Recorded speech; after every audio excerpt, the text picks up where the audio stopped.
सदर बाजार पोलीस स्टेशनच्या गुन्हे शोध पथकामार्फत वर्कआउट करून एक मोटरसायकल चोरीचा आरोपी पकडण्यात आलेला आहे।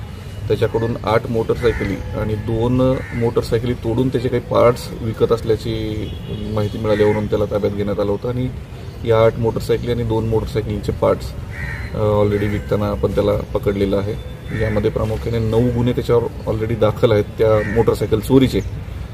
ते 9 गुन्ह्यांमध्ये तो आता निष्पन्न झालेला आहे। या अगोदर सुद्धा त्याच्यावर 2 मोटरसायकल चोरीचे गुन्हे दाखल झालेले होते। आरोपी नेमकं काय काम करतो आणि त्याचे शिक्षण काय आहे? आरोपी विद्यार्थी आहे, सिव्हिल इंजिनिअरिंगचा विद्यार्थी आहे। त्याच्या वडिलांचं भंगारचं दुकान आहे। आरोपी ताब्यात घेतल्यानंतर या सगळ्या बाबी समोर आल्या। तो वडिलांच्याच दुकानात त्या मोटरसायकलीचे पार्ट विकत होता।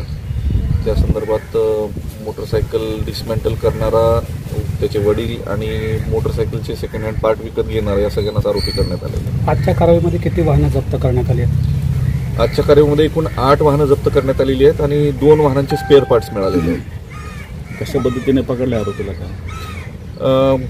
आपण ट्रॅप लावलेला होता। या संदर्भात यामध्ये काही गोपनीय माहिती सुद्धा होती की हा मुलगा असे म्हणजे हा मोटरसायकल चोरीचा व्यवसाय करतोय आणि तो डिसमेंटल करून विकतोय।